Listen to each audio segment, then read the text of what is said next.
الحمد لله وكفى والسلام على عباده الذين اصطفى أما بعد فأعوذ بالله من الشيطان الرجيم بسم الله الرحمن الرحيم والذين جاهدوا فينا لنهدينهم سبلنا سبحان ربك رب العزة عما يصفون والسلام على المرسلين والحمد لله رب العالمين اللهم صل على سيدنا محمد وعلى آل سيدنا محمد وبارك وسلم اللهم صل على سيدنا محمد وعلى آل سيدنا محمد وبارك وسلم اللهم صل على سيدنا محمد وعلى آل سيدنا محمد وبارك وسلم.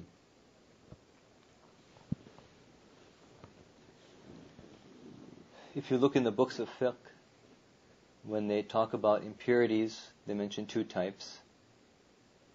One is a najasa hukmi and one is najasa haqiqi. Najasa haqiqi is physical impurity. So you can see it. You have some blood on you, your son, your daughter vomits. So that's physical impurity. And one is najasa hukmi. So this is an invisible impurity. That is a sin that essentially comes upon the soul.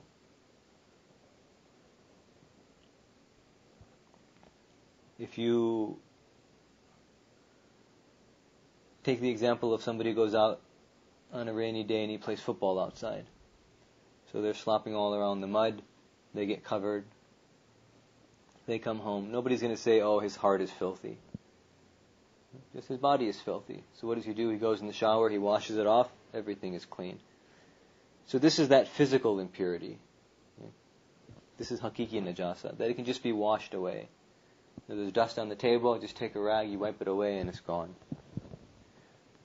But then there's a different type of impurity that gets into the root of something. So, for example, if somebody has termites in their house, right, now that's into the, go into the boards, into the floors, into everything. It's a much deeper, much more rooted type of impurity. And so for that, usually you have to clear out the house, and they have to use the gas that goes in the holes. They put a special container in there, because it's eating away at the very base of what's there. You can't just take a rag, wipe it away, and now the termites are gone. It doesn't work like that. So take the example of an apple. Apple sits outside on the tree, maybe it gets some dirt on it, a little bit of dust on it. You just wipe it away with a cloth or some water, and it gets clean. When the apple goes rotten from the inside, you can't do that. Now, if you want to get rid of that filth, you have to cut it away. Okay? So these are the two types of impurities that the ulama write about in the books of fiqh. Najasa haqiqi and najasa hukmi.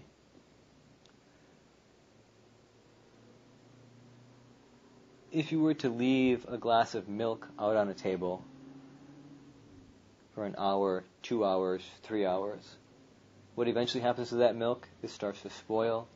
It starts to get a bad smell. It's no longer drinkable. It starts to curd up even. Right? So its asal, its inherent form changes. But if you take a glass of water and you leave it side by side with that milk on the table for 3 hours, 4 hours, 10 hours, even for 2 days, that water remains water. It doesn't change. It might get a little bit stale, it may not be the best tasting, but it's still water.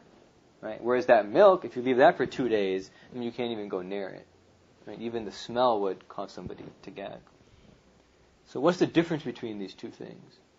Right? Why can you leave one thing out for hours, days? Look at sugar. People leave the sugar bowl out for how long? A week, 2 weeks. Salt, pepper. We just leave it out. We don't worry about it.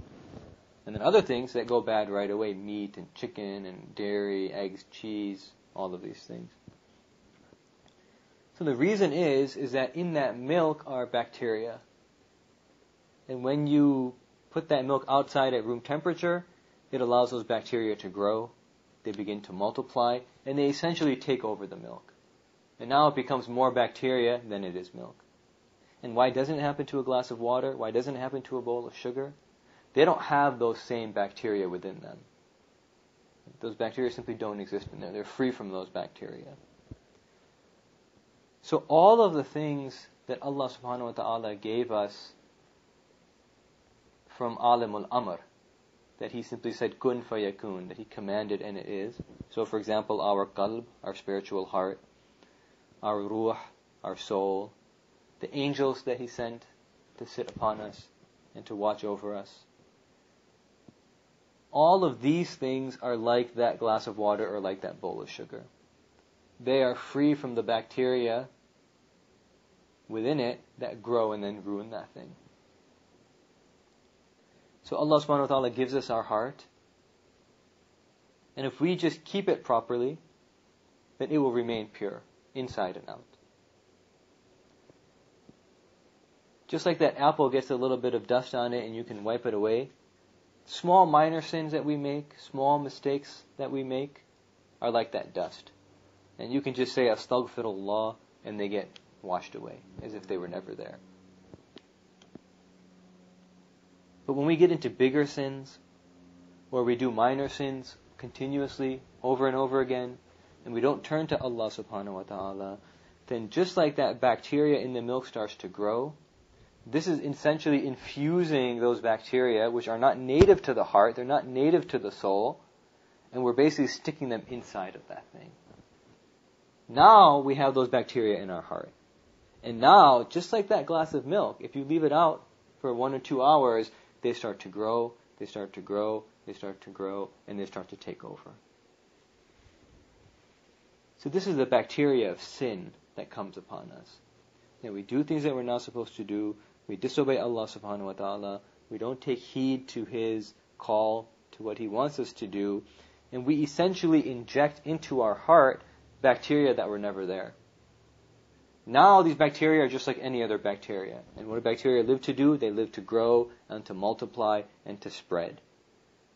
Bacteria are happiest when there's simply all other bacteria around it. So when we do things that we're not supposed to do, then this gets into our heart and it grows and it grows. And at some point, just like you can't even call that glass of milk milk anymore, you can't even call the heart a heart anymore. The qalb, the spiritual heart. And this is why people say, oh, my heart is asleep. Well, if it was asleep, then when you heard the Quran, it would wake up. Right? When somebody shakes you, right, for Fajr, you would get up. When there's a loud noise, you would open your eyes. Yet none of that happens to our hearts. Right? None of that happens to our hearts. We hear the Quran day in, day out, it doesn't have an effect on us. We stand in the prayer day in, day out, it doesn't have an effect on us. So you really can't say that the heart is asleep. The better example is that you're in a coma. That our hearts are in a coma. Someone who's in a coma, you can make whatever noise you want, you can shake their hand, you can put something by the bed, you can introduce a smell into the room, you can stick needles in them, you can give them this medicine, you can put a tube down their throat, and they don't even realize what's happening. Until what happens? Allah subhanahu wa ta'ala puts something in those people, which is why the doctors don't even know. Right? Sometimes they say, oh, he's going to be in a coma forever, just to take him off life support. The next day he's up and about. Sometimes the doctors say, no, in the morning he should be fine. 3 years later, that person is still in that coma. So we put our hearts in this state. We bring the sin upon us. Our hearts were totally pure. Not only were they pure, they were, like these, in the foreign countries, they have this irradiated milk. Right? The milk that you can keep, it's in a little box. And you can just keep it. You can keep it in your cupboard. 1 year, 2 years, 3 years. Nothing happens to it. It's totally fine. But the minute you pop the top on it, now it's like normal milk. It has to go in the fridge. It's only going to last a week. You leave it out, it's going to go bad. So what do they do to that milk that's in the box that it can sit on the shelf for 2 years? They irradiate it. They basically kill all the bacteria inside of it, so now nothing can grow. And the milk stays milk. So Allah subhanahu wa ta'ala gave us an irradiated heart. He killed all the bacteria, and then He put up a little force field around the heart. And He said, any little things you do, it's just going to be on the outside. It's just like wiping away the window. Get out the Glass Plus, you spray it, boom. As good as new. But we introduced this new thing, which is basically outright, blatant disobedience of Allah subhanahu wa ta'ala. And that knocked out the invisible shield that was around our heart. And it's like popping the top on that milk. Now everything, all the bacteria, those bacteria weren't in the milk. They come from the air, they get into the milk, and now they grow.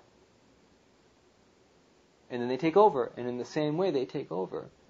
So Allah subhanahu wa ta'ala gave us this protected, this irradiated heart, this irradiated soul. And even to a certain extent, He said, okay, a few bacteria here and there, no problem. Just say astaghfirullah, just turn back to me, just tell me that you messed up, and I'll take care of them for you. But we've gone beyond that situation. We've allowed so many things to come into our heart without taking any heed, that our hearts are basically now they're in a coma.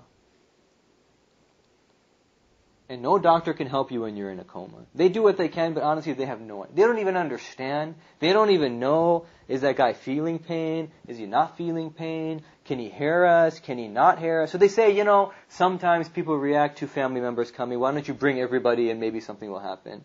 Oh, sometimes they like to hear familiar things. Why don't you bring his favorite book? Why don't you play his They don't even know, so they just make up this list of things. They say sometimes this works, and sometimes that works, and sometimes this works. And so the ulama have to do the same thing.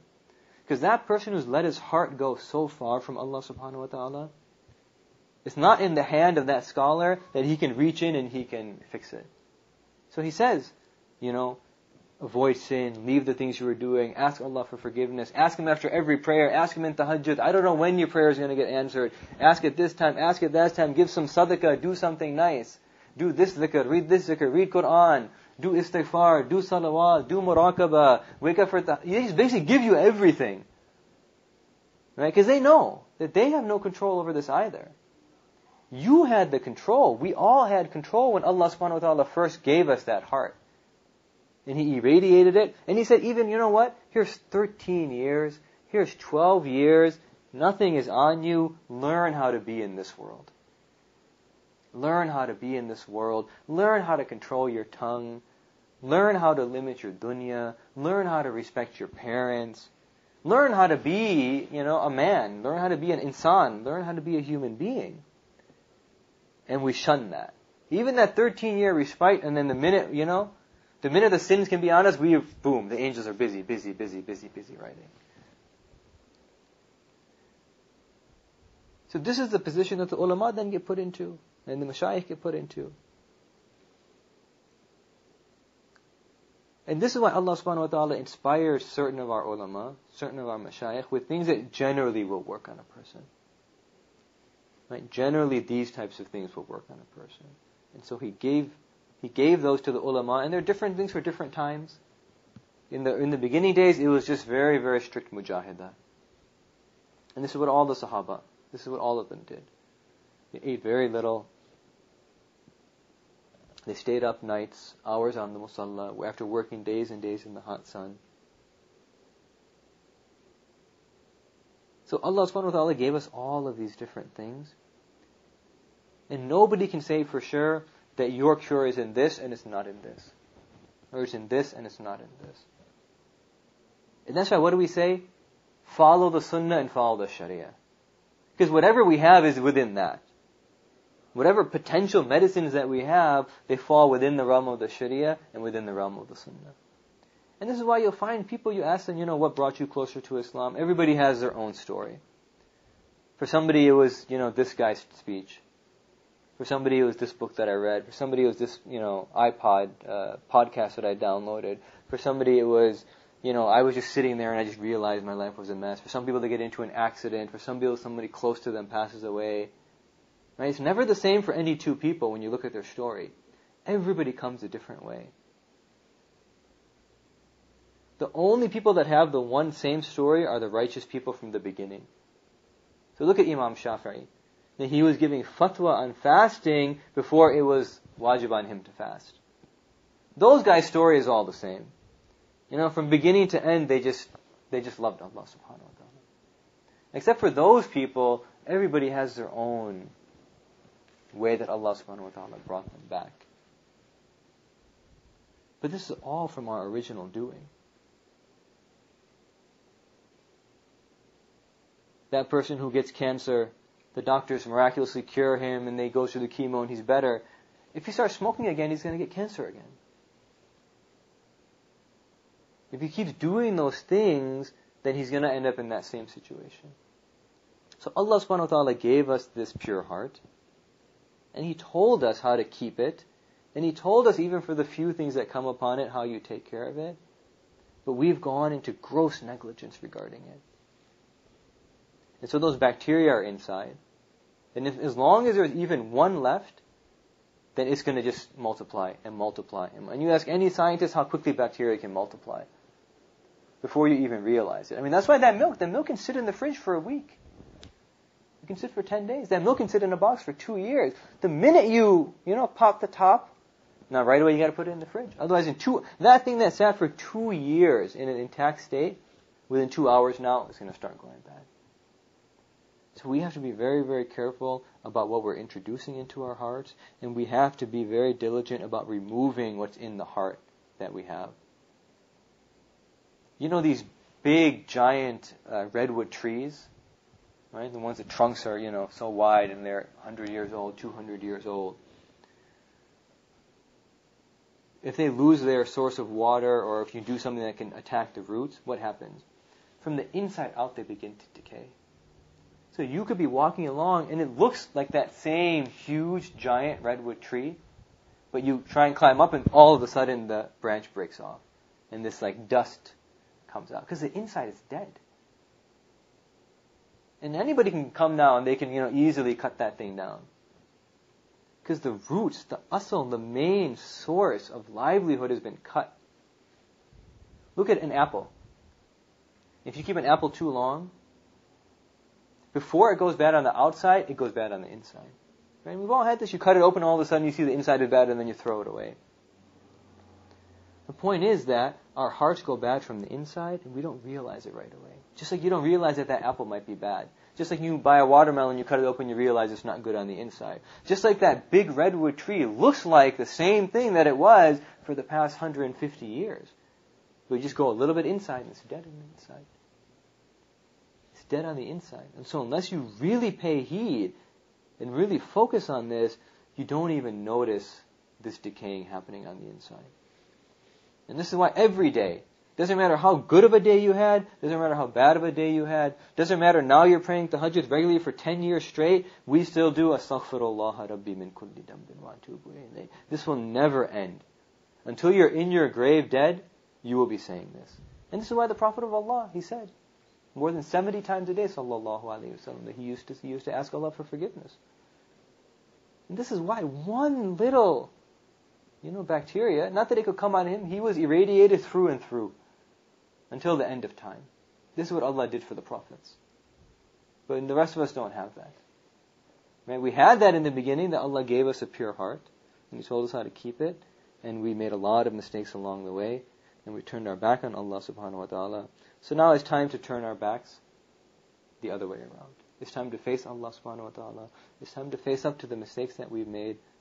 And this is what Allah subhanahu wa ta'ala wants from His servants. All He asks is that they turn to Him, that they feel some remorse, that they understand what a big atrocity that they've committed, and they just ask for forgiveness.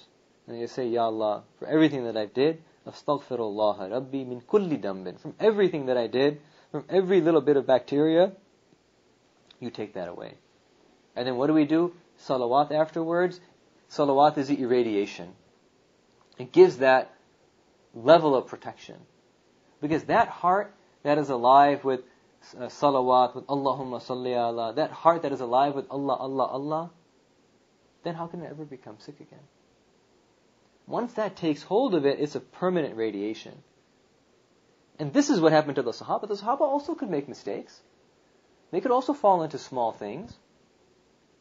But they had that so firm in their heart that those things couldn't take hold. So they would make a mistake and they would ask for forgiveness and it would go away.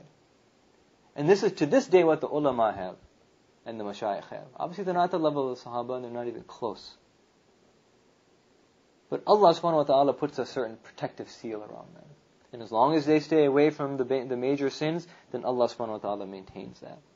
And that's open to anybody. Anybody who makes a firm intention to move closer to Allah subhanahu wa ta'ala, then all of the doors are open to him, that all of the bad be taken out, and it be replaced with good, and that Allah subhanahu wa ta'ala put a seal around them, just like He put a seal, khatamallahu ala kulubihim, that He put a seal on the disbelievers, Allah subhanahu wa ta'ala can put a seal on the believers. And He protects them then from going into things that lead to sin. So we should all make a very firm intention. Whatever bacteria are within us, today we need to just get rid of them, because you will not realize how diseased the heart is until it's too late. You will not realize it until it's too late. وآخر الدعوانا أن الحمد لله رب العالمين.